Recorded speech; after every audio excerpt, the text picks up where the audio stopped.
It feels like since Sponge Out of Water, the SpongeBob franchise has willingly tried to suppress the impact of the Tibbet era, especially seasons 6 through 8. The golf ball cheek is out of style, they don't bring Squilliam back anymore, almost all their references usually call back to the first 4 or 5 seasons, and very few other storytelling trends from this age have been carried over. One such trend I've always seen potential in was the miniseries they did for season 7 and 8, where they would tie 3 half-hour episodes together with a recurring theme. So let me recount these legends, road trips, and legendary road trips, and how they mishandled that potential. Welcome, one and all, to the showdown. Today, I'll be pitting Legends of Bikini Bottom from season 7 against SpongeBob's Runaway road trip from season 8. The names are self-explanatory. The first one is about supernatural happenings, and the second is about holidays. Now, since I'm going to be covering 11 episodes in this video, the individual analyses aren't going to be quite as in-depth as with other showdowns. I still hope to offer a comprehensive look at each mini-series, and do my best to make them sound interesting, because when all is said and done, these are still 11 post-movie episodes, so sit down and try to enjoy yourself. Legends of Bikini Bottom mostly aired on Nickelodeon from January 28th to 29th, 2011, and they were so confident in its success that they released all the episodes on DVD the prior November. That's one way to build interest. They did a few things to hype up the specials prior to their official airings. They had Patchy describe each of them on Nick.com, and even featured him on prologues for each episode. The most bizarre to me is that they released Trench Billies on Facebook the day before the series began. Like, why go through the effort of releasing it early twice? Wouldn't that make its official airing on Nickelodeon less exciting? Not really, as it ended up being the highest viewed episode of the whole season. It means it's the best, right? Well, Patrick, even though you won, it looks like he was the real star. Let's start with the monster who came to Bikini Bottom. One day, Patrick decides to play at a toxic waste dump and inadvertently creates a monster out of waste and coral. The monster turns out to be just as harmless and dense as he is, and that's the main takeaway here. It goes off to a really slow start of Patrick and Rogue just doing stupid things, then it turns into an E.T.-esque creature versus authority story after Rogue goes rogue. This should have been the meat and potatoes of it, but it all comes in really late and it's wrapped up half-heartedly. The jokes are pretty mixed. You have this funny gag. Excuse me, the ice machine's broken? But also a lot of Rogue just being dumb and disgusting. Gosh, remember when gross out gags were the most controversial thing about this franchise? Take me back. But not to here, this episode's weak in every sense. Welcome to the Bikini Bottom Triangle fares much better. It's loosely based on the infamous Bermuda Triangle where ships go missing, and starts off with a bunch of random items getting lost, like Squidward's clarinet, Gary's dignity, and Pearl's father. An old sailor appears to offer a ludicrous explanation for all this, which ends up being true, as SpongeBob and the gang find themselves on an island where a giant vacuum cleaner has sucked up an island's worth of knickknacks. It should be pretty clear that they whipped up a mysterious vibe, but still had a lot of fun with it. The backgrounds are rich with detail, all the characters have great jokes to offer, and the new ones aren't that bad either. You go ahead, SpongeBob. I'm gonna hang with the ladies for a bit. But the biggest mystery surrounding this episode is, did it predict regular show? Squidward gets stuck in a gumball machine and looks just like Benson. No, this episode was produced after regular show's pilot released. This was either a subtle reference or funny coincidence. The Curse of the Hex is a major outlier, airing 5 months after the rest of the miniseries. I don't have any idea why. On a stormy evening, Kristen Wiig plays Madam Hagfish, a mysterious Romani lady who just wants a Krabby Patty. Unfortunately, they've just closed up shop, and while SpongeBob wants to serve her, Squidward and Mr. Krabs aren't as hospitable. She curses the Krusty Krab, and SpongeBob and Mr. Krabs wind up battling a golden eel to perform a good deed for Madam Hagfish. The episode may be held down by a rather old-fashioned depiction of Romani, with Madam Hagfish not being much easier on the eyes, but she's not that bad of a foe for Mr. Krabs to face, a very disappointed customer. There's other visual gags I like, and the golden eel battle had ambition at the very least, Not a favourite of mine for a lot of reasons, but it's at least got jokes and adventure.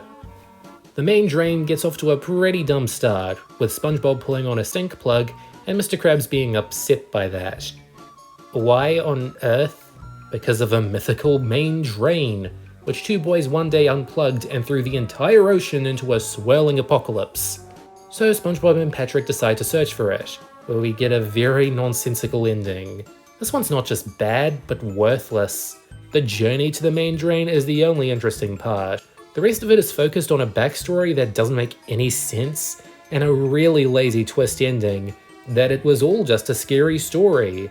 That's the most realistic story I've ever heard! Even though this is a part of a miniseries about legends, and even though said legend didn't even happen, they should have put more thought into the mystery. Trench billies is a thing. An embarrassing thing. SpongeBob and Patrick fall down a trench one day and discover a village of benthic fish, who in this world are depicted as stereotypical country folk. It's such a repulsive episode on so many levels. I don't like this aesthetic, I hate these country fish. I really want to get out of here as soon as I enter. Seriously, the best joke of the episode comes before the story even starts. How long have we been watching it? What time is it now? 2:30. 4 days. The rest were just an excuse to be ugly and lowbrow. But you know what I've never understood? How is this a legend? There's nothing very special or mythical about the Trench Billies, and the biggest mystery surrounding the episode's existence is figuring out what Mark Zuckerberg liked about it. Stay away from this one. It's one of the dirtiest and unfunny things to come out of the SpongeBob franchise. Sponge Kano, unfortunately, wasn't able to pick up the slack. Squidward has an especially tough morning and takes it out on the patrons of the Krusty Krab. Then a volcano hits and they all retreat to this glorified hut that claims to be a volcano shelter. A town meeting gets underway where a magical dolphin swoops in and claims a sacrifice needs to be made. You can kind of see where this is all leading. Of course the sacrifice was meant to be for the house. I can't call myself a fan of this one either. Sure, the world is ending, but the only character I was able to care about was SpongeBob, and that had nothing to do with this really lame song he sings at the start. And again, I ask, how is this a legend? As this miniseries went on, it kept less and less in touch with that era of supernaturalism that Bikini Bottom Triangle and Curse of the Hex had. Most of these aren't that much more dark or mysterious as the average Season 7 episode, leaving the theming to feel arbitrary. I can't tell you what all these episodes have in common, but it certainly isn't any sort of legendary status. The oft-forgotten 8th season of SpongeBob wasn't without its special events. Frozen Face-Off and Hello Bikini Bottom were some of the highlights of the run, It's a SpongeBob Christmas was one for the whole show, and Goofles had some things going for it, some jokes about orange soda, but they also did another anthology, SpongeBob's Runaway Roadtrip. Promotional efforts weren't as strong with these 5 episodes, but once again, they were all released on DVD 2 months before their premiere on Nickelodeon. The DVD came out on September 20th, 2011, with the actual episodes airing from November 7th to the 11th. Oddly enough, A SquarePants Family Vacation was the last of these to air, even though it kicks off the whole story arc. SpongeBob invites all his friends over to show them some vacation slides. Don't know what a slideshow is? Then how are you old enough to remember Season 8? SpongeBob basically tricking all his friends into coming over by lying about the event is a bit weird, but what's even weirder is how long it takes for this vacation story to truly get going. It's a half-hour episode, they've always been on the slow side, but the actual road trip to the Great Barrier Reef feels like padding. They somehow drive into outer space at one point, then sing a road trip song, but none of this actually matters. The car breaks down, and while SpongeBob parents he and Patrick discover a strange red jungle. And this is the actually fun part of the episode, watching them explore, encountering insurmountable dangers, and getting out safely, even performing a more dramatic reprise of the road trip song. But it isn't enough to save an episode that started out so disjointed. This is notably the last time SpongeBob's parents would appear for 8 years, and I wouldn't say their lack of an impact on events here did them any favors. Patrick's staycation is next up, and it starts with Patrick showing SpongeBob a slideshow. This gets one thing right, continuing a pattern of episodes starting out this way, and one thing wrong. Why is Patrick showing this just to SpongeBob when not only was he there the whole time, but the manager of the whole staycation? They just turn his rock into a mini hotel, and crusty towers it ain't. You spend so much time in this sandy environment without any interesting animated gags or locations, and this is still in an era where they weren't satisfied with making Patrick just dumb. He had to be bratty too. It ends on a cute note, with SpongeBob crashing at Mr. Krabs' house. Wake up, laddie. Oh, hi, Mr. Krabs. You have another nasty old dream? Patrick in your bed again? Aye. Well, good night, laddie. But it's otherwise really boring. Walking the Plankton is about who else? Karen. She and Plankton go on a cruise, but to ease the marital tension, Plankton turns up her vacation dial to make her more relaxed and fun-loving. I'm sure this is illegal to install on human wives, but I digress. SpongeBob and Mr. Krabs follow them onto the cruise, and their usual rivalry soon commences. They get a lot of funny, or at least memorable jokes out of this setup, and hey, there's more shuffleboarding here than in the episode literally called Shuffleboarding. There isn't much to say about this one, it's just a solid episode, especially for the era. I just like that they did a cruise ship episode, seems like something they would have done way earlier. The characters haven't actually gone out to sea much, or out to goo. It's best not to think too hard about it. Now, Mooncation is just a great time, super underrated. If anyone was disappointed that SpongeBob and Sandy didn't actually get to go to space together back in Sandy's rocket, Season 8's got your back. Ironically, Sandy was preparing to go all by herself this time around. SpongeBob just stumbled his way onto the ride, but not before getting a really cheesy personalized cake for her.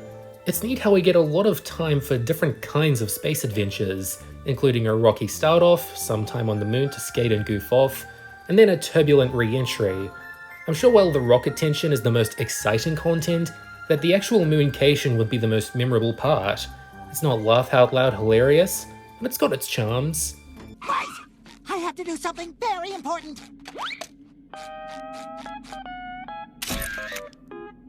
There.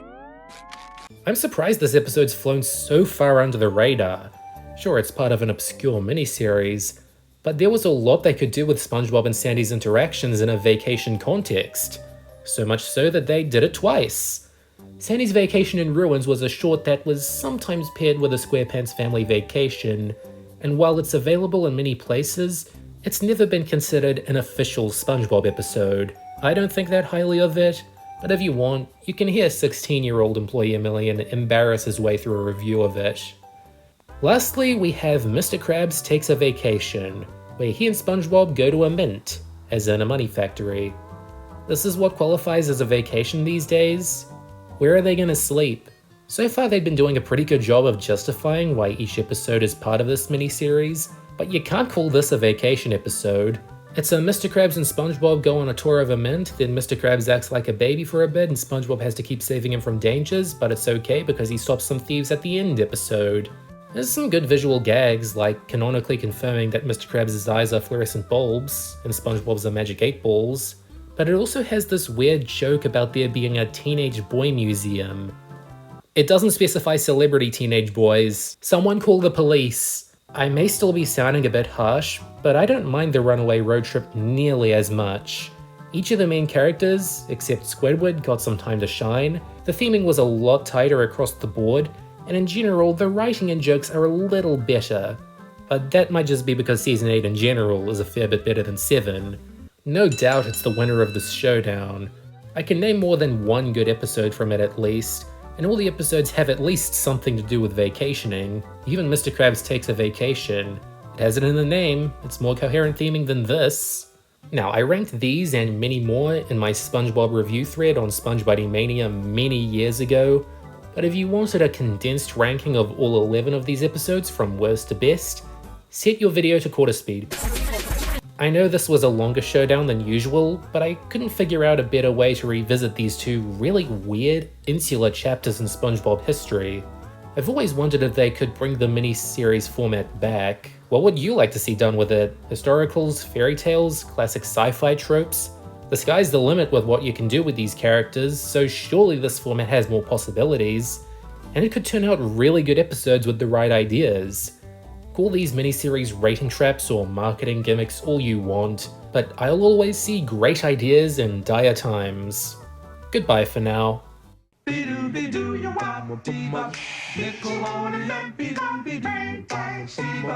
Nickelodeon, I'm not sure how I feel about this sudden change.